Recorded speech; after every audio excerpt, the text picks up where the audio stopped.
کسی ایسے شخص کے کہے میں نہ آ جانا جو بہت قسمیں کھانے والا ہے، ذلیل ہے،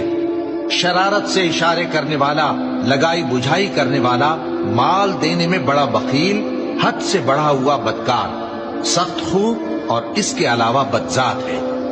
اس سبب سے کہ مال اور بیٹے رکھتا ہے، جب اس کو ہماری آیتیں پڑھ کر سنائی جاتی ہیں تو کہتا ہے کہ یہ اگلے لوگوں کے افسانے ہیں، ہم عنقریب اس کی اونچی ناک پر داغ لگائیں گے۔ ہم نے ان لوگوں کی اسی طرح آزمائش کی ہے جس طرح باغ والوں کی آزمائش کی تھی، جب انہوں نے قسمیں کھا کھا کر کہا کہ صبح ہوتے ہوتے ہم اس کا میوہ توڑ لیں گے، اور انشاءاللہ نہ کہا،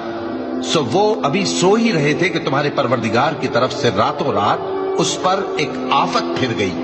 تو وہ ایسا ہو گیا جیسے کٹی ہوئی کھیتی۔ پھر جب صبح ہوئی تو وہ لوگ ایک دوسرے کو پکارنے لگے کہ اگر تم کو کاٹنا ہے تو اپنی کھیتی پر سویرے ہی جا پہنچو